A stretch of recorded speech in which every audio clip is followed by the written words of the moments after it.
Welcome to all प्यारे बच्चों। आज हम हमारी क्लास 6 के चैप्टर 2 को करेंगे, जिसका नाम है पूर्ण संख्याएं, जिन्हें हम होल नंबर्स कहते हैं।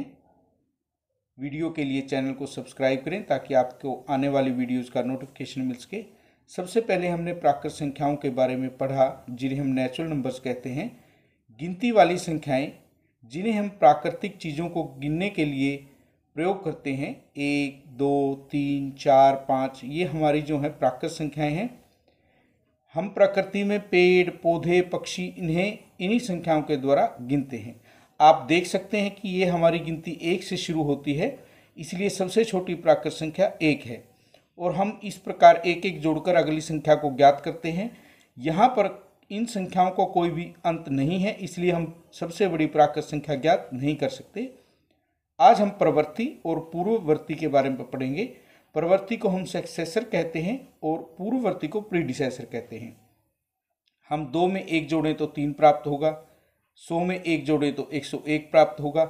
इसी प्रकार कोई भी अगली संख्या ज्ञात करने के लिए हम उसमें 1 जोड़ देते हैं। तो जब भी हमें अगला नंबर ज्ञात करना है तो हम किसी भी दिए हुए नंबर में 1 जोड़ते हैं। जो संख्या हम प्राप्त करेंगे वो दी हुई संख्या का परवर्ती होगा। 5 का परवर्ती ज्ञात करने के लिए हमें उसमें 1 जोड़ना पड़ेगा, हमें 6 प्राप्त होगा।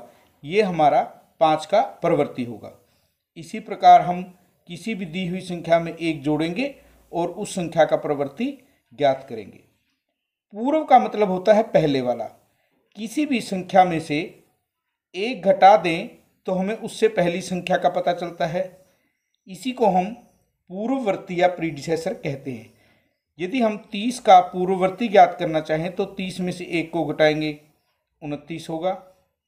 2 का हम पूर्ववर्ती ज्ञात करना चाहें तो 2 में से 1 गया 1। यहाँ हम देख सकते हैं कि प्राकृत संख्या 1 का कोई भी पूर्ववर्ती नहीं होता, क्योंकि यदि हम 1 में से 1 घटाएं तो हमें 0 या 0 प्राप्त होगा, जो कि एक प्राकृत संख्या नहीं है। इसी के साथ हमारा पूर्ण संख्याओं का कंसेप्ट शुरू होता है। यदि हम दी हुई प्राकृत संख्याओं में एक अलग संख्या और जोड़ लें, जो कि हमारे पास 0 है, तो हमें पूर्ण संख्याएं प्राप्त होंगी, जिन्हें हम होल नंबर्स कहते हैं। यदि आपके पास 5 पेन हैं और आपने 5 के 5 पेन अपने दोस्त को दे दिए, तो आपके पास कितने पेन शेष बचेंगे? वो 0 होगा। उसे हम गणित की भाषा में 0 के द्वारा दर्शाते हैं। तो यहाँ आप देख सकते हैं सबसे छोटी पूर्ण संख्या कौन सी है, तो आप कहेंगे सबसे छोटी पूर्ण संख्या 0 है।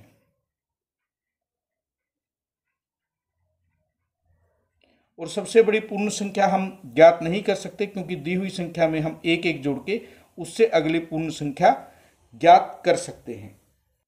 अब हम कुछ प्रश्नों के जवाब देखेंगे। ये हमारा प्रयास कीजिए है पेज नंबर 30 पर। क्या सभी प्राकृत संख्याएं पूर्ण संख्याएं भी हैं?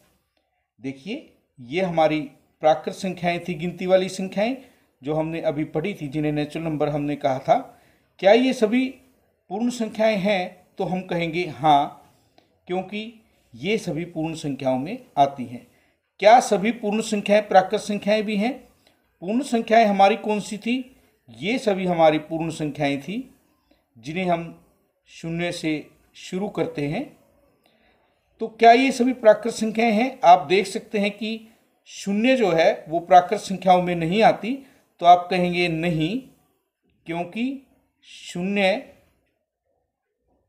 प्राकृत संख्या नहीं है। उसके बाद हमारा नेक्स्ट पार्ट है, सबसे छोटी पूर्ण संख्या कौन सी है। हमने देखा कि पूर्ण संख्याएं कहाँ से शुरू होती हैं, वो 0 से शुरू होती हैं, तो हम कहेंगे कि सबसे छोटी पूर्ण संख्या 0 है। सबसे बड़ी पूर्ण संख्या कौन सी है? वो हमें ज्ञात नहीं है, क्योंकि जो पूर्ण संख्याएं हैं वो अनंत हैं या अनगणित हैं, उनकी हम गिनती नहीं कर सकते। अब हमारे पास संख्या रेखा है। वो रेखा जिस पर हम संख्याएं निरूपित करते हैं और उसकी सहायता से हम कुछ भी ज्ञात करते हैं, वो हमारी संख्या रेखा है। 1 2 3 4 5 6 7 8, इस प्रकार हम इन्हें इस तरफ कितना भी बढ़ा सकते हैं, लेकिन यहाँ पर जो है वो 1 से शुरू होगा, क्योंकि हमारी सबसे छोटी प्राकृत संख्या 1 है। प्राकृत संख्या के लिए हम उसे 1 से शुरू करेंगे। यहाँ पर यदि हमें प्रवृत्ति ज्ञात करना है, किसी भी संख्या में 1 जोड़ने पर जो हमारा अंक प्राप्त होगा वो दी हुई संख्या का प्रवृत्ति होगा। हम यदि 3 का प्रवृत्ति ज्ञात करें तो हमें 4 प्राप्त होगा। इसी प्रकार दी हुई संख्या में बाईं ओर यदि हम चलें, वो दी हुई संख्या का पूर्ववर्ती होगा। यदि हम दाईं ओर चलते हैं तो हम उसमें कुछ ना कुछ प्लस करते हैं, और बाईं ओर चलें तो हम उसमें से घटाते हैं। यदि हमें पूर्ण संख्या को शुरू करना है तो हम 0 से शुरू करेंगे। 0 1 2 3 4 5 6 7, इस प्रकार हम जिस प्रकार के हमें करने हैं संख्याएं, उसी प्रकार से हम उनको वहाँ तक लेंगे। देखिए यहाँ सबसे छोटी पूर्ण संख्या 0 है। इसका पूर्ण संख्या का कोई भी पूर्ववर्ती नहीं है, क्योंकि इससे पहले कोई भी पूर्ण संख्या नहीं आती। परवर्ती के लिए हम इस तरफ चलेंगे, क्योंकि हमें एक प्लस करना है, तो हम प्लस के लिए दाईं ओर चलते हैं। यदि 3 का हमें प्रवृत्ति ज्ञात करना है तो 4 होगा, 4 का प्रवृत्ति 5 होगा, 5 का प्रवृत्ति 6, इसीलिए हम दाईं ओर चलेंगे। यदि पूर्ववर्ती की बात करें, हम उससे बाईं ओर चलना होगा। 6 का पूर्ववर्ती 5 है, 5 का पूर्ववर्ती 4 है, 4 का पूर्ववर्ती 3 है। इस प्रकार हम संख्या रेखा पर इससे संबंधित क्वेश्चनों को करेंगे।